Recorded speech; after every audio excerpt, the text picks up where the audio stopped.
queridos alunos da Escola Bíblica Dominical, na nossa querida Igreja Nova Vida em Bom Sucesso. Estamos de volta com as nossas aulas em vídeo.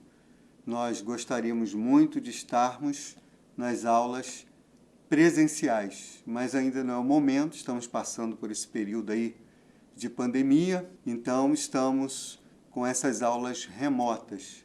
Contamos com a participação de todos vocês, nós estamos voltando aí de umas férias, janeiro, fevereiro, a gente deu uma descansadinha e estamos voltando com esse vídeo, com muita disposição, vontade de fazer a obra de Deus e espero que vocês estejam também com esse mesmo desejo para que possamos juntos aprender um pouco mais da palavra do Senhor. Você que por acaso está vendo esse vídeo e não é aluno da nossa escola bíblica, não é nem membro da nossa igreja, sinta-se à vontade, seja bem-vindo e que você possa, quem sabe, futuramente fazer parte também desse grupo que pretende estudar a palavra do Senhor.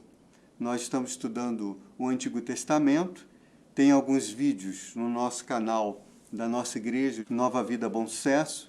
Lá tem uma playlist que você pode chegar, acessar, e lá você vai encontrar 25 vídeos já publicados com aulas sobre o Antigo Testamento. São vídeos curtos, 11, 12 minutos, até 25, 26 minutos, e você vai poder então estar aprendendo um pouco mais junto com a gente da palavra do Senhor. Nós estamos em vias de alterar o nome, o projeto da Escola Bíblica Dominical. Nós vamos fazer uma reformulação, já estamos fazendo, e vai ser algo muito interessante. Não apenas a alteração do nome de Escola Bíblica Dominical para Escola Aliança, mas também uma reformulação na dinâmica da própria escola, com novas classes. É lógico que isso só será possível na volta presencial. Por que o nome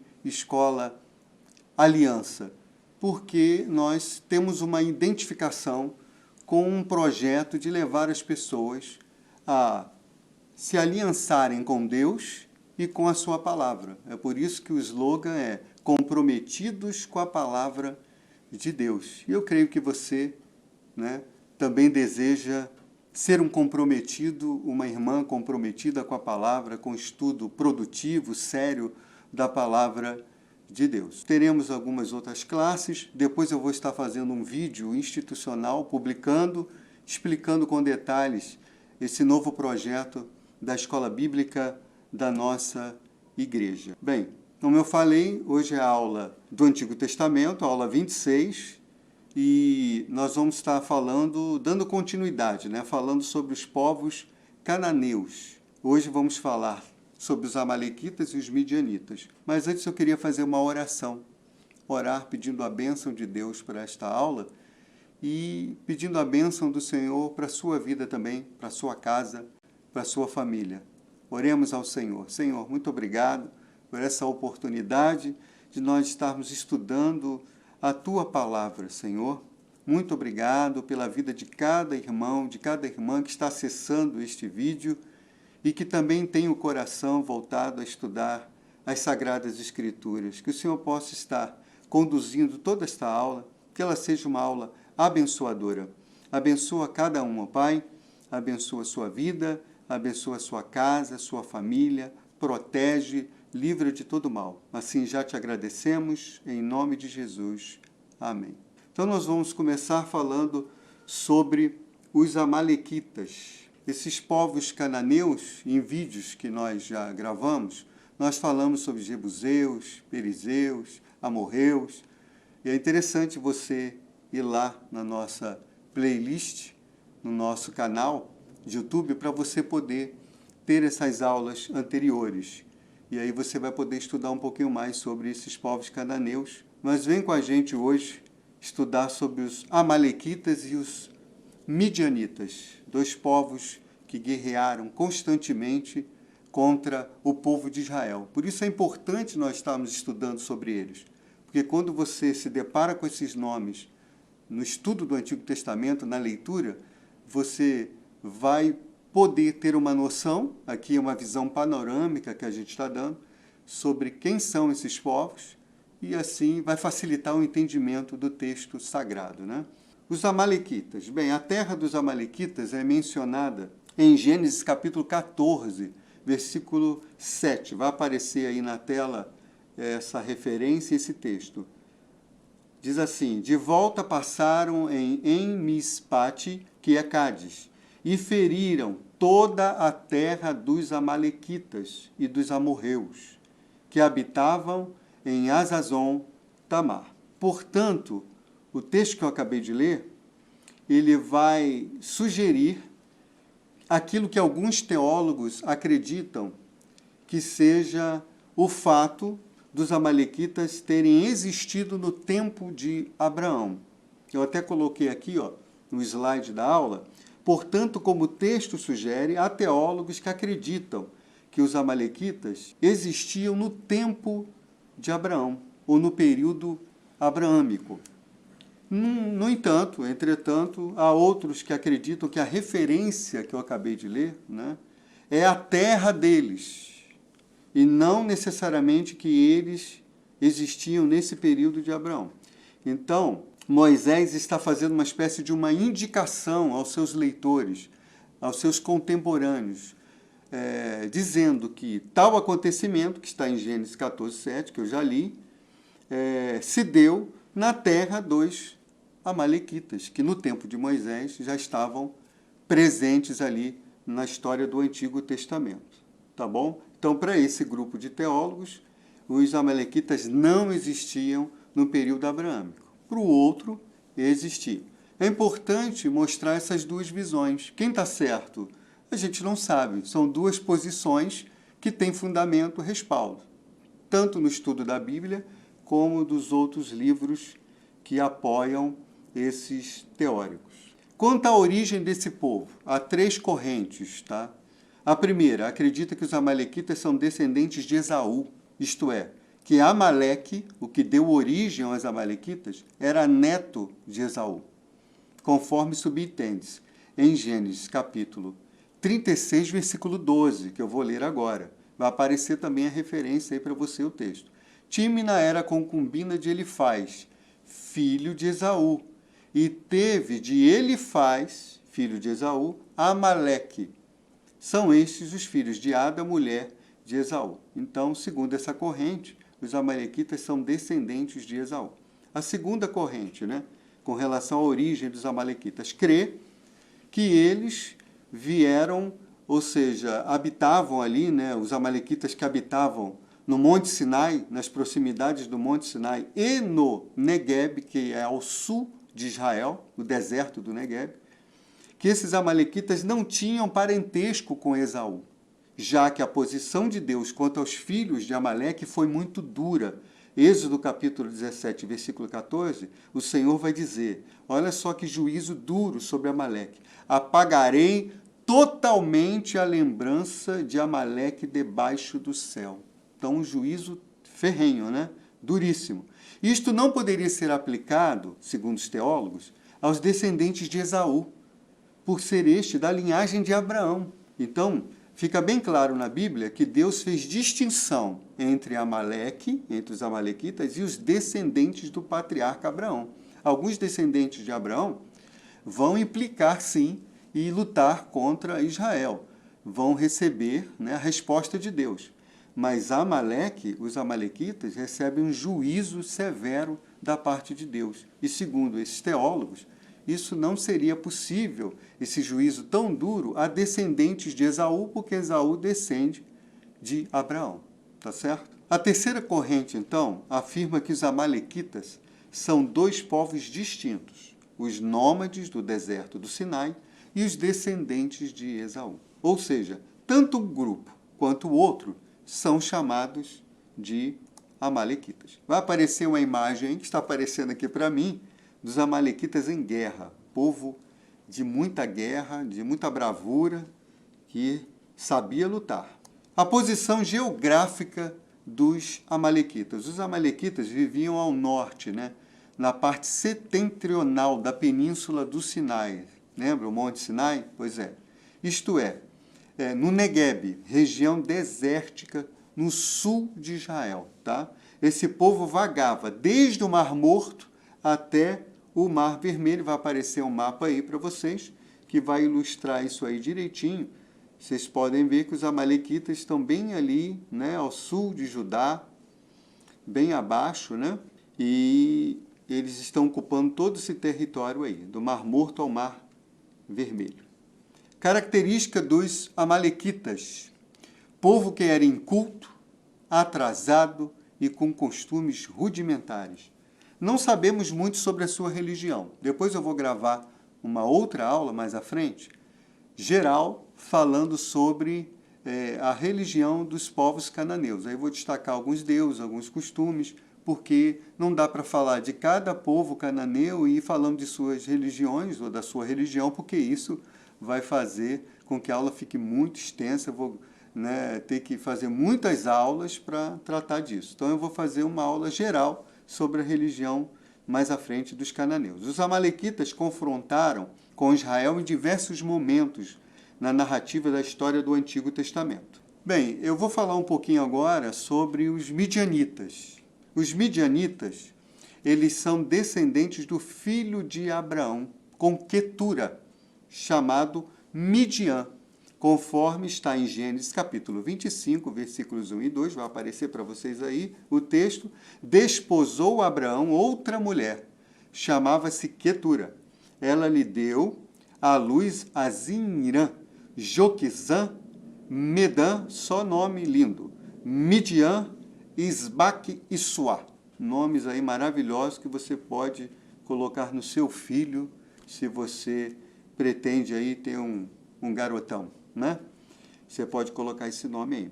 Olha que interessante, Abraão teve uma esposa chamada Sara, né? Teve com ela Isaac, o filho da promessa. Teve também Ismael com Agar, que era a serva de Sara. Mas a segunda esposa, realmente, de Abraão, Quetura, como nós acabamos de ler. E ele teve essa segunda esposa após a morte de Sara.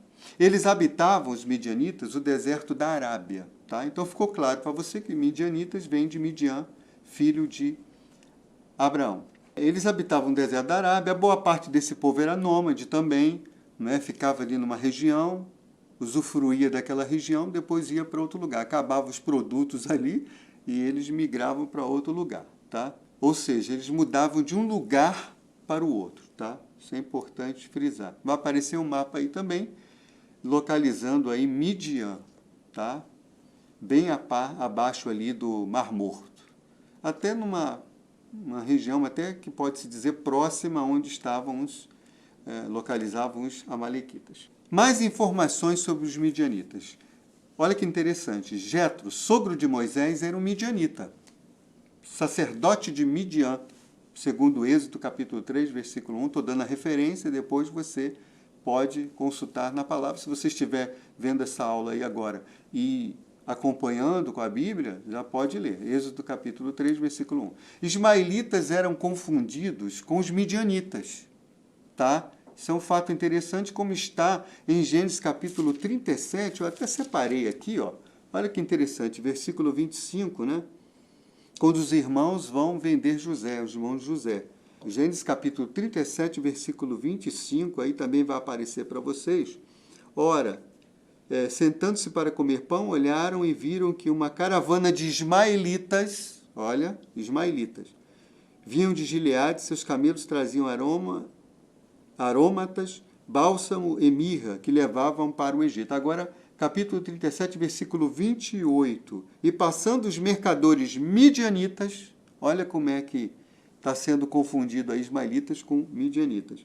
Os irmãos de José o alçaram, o tiraram da cisterna e o venderam por 25 de prata aos ismaelitas. Ora, falaram, no mesmo versículo, midianitas, e abaixo falaram ismaelitas. Estes levaram José ao Egito. E o versículo 36, do capítulo 37, entre mentes, os midianitas venderam José no Egito a Potifar, oficial de Faraó, comandante da guarda. Então eram povos. Por que eles eram confundidos? Até o texto bíblico aqui está mostrando essa confusão. Porque eles eram irmãos. Tá? Isso é um fato importante. Já que Ismael, né, era filho de Abraão com Agar, e Midian era filho de Abraão com Quetura. Eles eram irmãos, viviam até uma certa proximidade, então eles acabavam sendo confundidos. Mas é importante frisar, tá, que eram povos distintos. A parceria entre midianitas e amalequitas contra Israel. Em Juízes capítulos 6 e 7, eu aconselho que você leia esses dois capítulos, muito interessantes, vemos que os midianitas oprimiam o povo de Israel. Aquele episódio lá do Gideão, né, tão famoso. Eles oprimiam o povo de Israel e contavam com a parceria dos amalequitas. Os amalequitas eram os parças, né, os parceiros dos midianitas para arruinarem a nação de Israel. Só que o texto vai dizer que o Senhor ouviu o clamor do povo de Israel. Juízes 6,6, daqui a pouco eu vou ler, e livrou o povo dos seus inimigos. Juízes capítulo 6, versículos 14 e 16, vou ler, vai aparecer para vocês aí também, queridos. Juízes 6,6. Assim Israel ficou muito debilitado com a presença dos midianitas. Então os filhos de Israel clamavam ao Senhor. Juízes capítulo 6, 14 a 16. Então o anjo do Senhor lhe apareceu e lhe disse: o Senhor é contigo, homem valente. Está falando com Gideão, né? Respondeu-lhe Gideão: ai, Senhor, Senhor meu, se o Senhor é conosco, por que nos sobreveio tudo isto? E que é feito de todas as suas maravilhas que nossos pais nos contaram, dizendo: não nos fez o Senhor subir do Egito? Porém agora o Senhor nos desamparou e nos entregou nas mãos dos midianitas. Então se virou o Senhor para ele e disse: vai nessa tua força e livre Israel das mãos dos midianitas. Ou seja, Deus estava dizendo: vai nesse desejo de mudar as coisas. Porventura não te enviei eu? E ele lhe disse: ai, Senhor meu, com que livrarei Israel? Eis que a minha família é a mais pobre em Manassés, e eu o menor na casa de meu pai. Tornou-lhe o Senhor: já que eu estou contigo, ferirás os midianitas como se fossem um só homem. Aqui o texto fala, né, do anjo do Senhor com A maiúsculo. É uma aparição de Cristo, segundo os teólogos, uma aparição de Cristo no Antigo Testamento. Uma vez que aparece esse anjo com A maiúsculo aí, a gente pode entender assim. Então o próprio Senhor estava dialogando com ele, dizendo: eu vou com você. E toda aquela reclamação de Gideão era o desejo dele ver as coisas mudarem. Porque enquanto o povo de Israel estava se escondendo em cavernas, ele estava malhando trigo no lagar, que é um lugar de amassar uvas. E ele estava ali tentando proteger aquele alimento, né? E isso chamou a atenção de Deus. E Deus disse que ele era valoroso, corajoso. E disse que estaria com ele. Eis que estou com você, Gideão, e você vai ferir os midianitas. O que a gente aprende aqui? Que Deus está dizendo para Gideão: na verdade, eu vou usar você, não é você, sou eu que quem vai derrotar os midianitas, né? E os amalequitas estavam juntos aí. Sou eu que vou derrotar, eu vou utilizar você como um instrumento meu. Assim, Deus quer nos usar como instrumentos da sua vontade para grandes obras na nossa vida e na vida de outras pessoas. Vai aparecer aí uma imagem bonita, eu botei aqui, ó: Gideão derrota os midianitas e os amalequitas pelo poder de Deus. Essa imagem vai aparecer aí, que é a imagem linda dos 300 valentes lá de Gideão, né? Deus vai fazendo uma separação no exército, né? Vai tirando as sobras e vai reduzindo o exército até virar um grupo de 300, mais 300 corajosos. E com Gideão, Deus, com esses 300 guerreiros, Deus derrota os midianitas e os amalequitas juntos, que eram milhares de soldados. O Senhor derrota aquela imagem maravilhosa de tocar a trombeta, quebrar o cântaro, a tocha acesa pelo Senhor e por Gideão, e Deus dá a vitória a Israel. Mas o fato importante é que Deus olha para o coração de Gideão e Deus já tinha dito: você vai vencer. E Gideão pediu provas ao Senhor pediu que ele esperasse, falou com o Senhor, fica aí que eu vou lá preparar uma comida, algo e trago para o Senhor. E aí Deus, né, o anjo do Senhor, o Senhor diz algo maravilhoso, eu esperarei até que você volte. Que coisa linda! O Deus Criador do Universo, Todo-Poderoso, disse para um ser humano, vá lá fazer o que você tem que fazer, que eu vou esperar você voltar. Quem sabe Deus não está esperando que você volte. Você volte a ser aquele cristão consagrado, uma vida santa, que estuda a palavra de Deus, em oração, dedicado na obra do Senhor, que você volte a buscar o Senhor de todo o coração. Então, quem sabe você não é como o filho pródigo, o filho perdido que precisa voltar para casa, e Deus está com os braços abertos, como aquele pai, esperando e quer correr em direção a você e abraçar você. Quem sabe Deus não está usando essa aula para falar ao seu coração, porque Ele quer a comunhão de volta, ou Ele quer fazer parte da sua vida. Mas você precisa entender que Ele está esperando você voltar. Mas saiba que há um tempo determinado. Ele espera, mas Gideão voltou, você precisa voltar.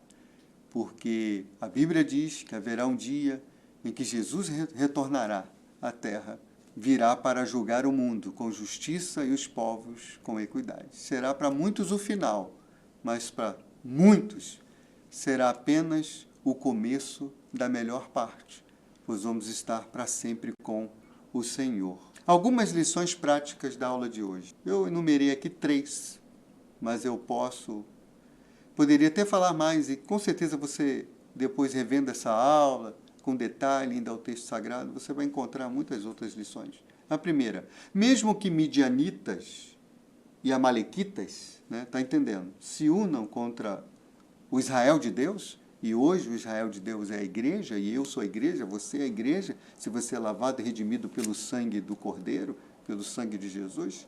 Então, ainda que os inimigos se unam contra o povo de Deus, não prevalecerão se o Senhor guerrear pelo seu povo. E o Senhor guerreia as nossas batalhas. Segunda lição, os inimigos do povo de Israel prevaleceram quando o povo de Deus desobedeceu ao Senhor, segundo Juízes 6:1. Olha o que diz, vou ler aqui na Bíblia, ó. Fizeram, vai aparecer aí para vocês, fizeram os filhos de Israel o que era mal perante o Senhor. Por isso o Senhor os entregou nas mãos dos midianitas por 7 anos. Ou seja, o Senhor permitiu que eles sofressem a opressão. E sabe como é que foi essa opressão? Os midianitas não ficaram lá, uma opressão territorial. Não, o povo de Israel plantava, semeava, plantava, e quando ia colher, via os midianitas e tomavam tudo na mão grande, né? E eles ficavam morrendo de fome. Foi essa a opressão por 7 anos. E Deus permitiu como um juízo a Israel, porque Israel desobedeceu ao Senhor. Sabe o que eu aprendo aqui? Se nós estamos em aliança com Deus, vivendo conforme a sua palavra, nós estamos debaixo da proteção de Deus. Mas nós podemos, de repente, dar lugar ao pecado e ir nos afastando de Deus. E aí vamos saindo debaixo dessa proteção. E aí as brechas começam a aparecer. E é por aí que o inimigo pode entrar e nos oprimir. E bagunçar com a nossa vida. Mas olha que interessante. É a terceira lição. Deus ouve o nosso clamor. Ainda que estejamos distantes dele. Desde que o clamor seja sincero e expresse, olha que interessante, arrependimento. E eu faço questão de ler, eu sei de memória, né, de cabeça, esse texto, Jeremias 33:3, mas eu quero ler aqui, folheando as Sagradas Escrituras. E você faça o mesmo, tenha contato com a palavra de Deus, né? Jeremias 33:3, invoca-me ou clama a mim e te responderei, anunciar-te-ei coisas grandes ocultas que não sabes. Deus tem grandes promessas. Finalizando a aula de hoje, eu sempre costumo falar, se você que está vendo pela primeira vez essa aula, né, da Escola Bíblica, da Nova Vida de Bom Sucesso, você pode estranhar um pouco, por isso que eu já estou explicando. Eu não falo dever de casa, porque eu acho que a leitura da Palavra de Deus é mais que um dever, é um prazer. Então eu chamo de prazer de casa. Ler 2 Crônicas, capítulo 20. Por quê? porque esse texto vai dar base para a aula de número 27, a próxima aula, quando nós vamos falar sobre os moabitas e os amonitas, outras nações cananeias que lutaram contra Israel. Que você possa tirar grandes ensinamentos dessa lição. Até a próxima. Deus abençoe você e a sua casa, rica e abundantemente.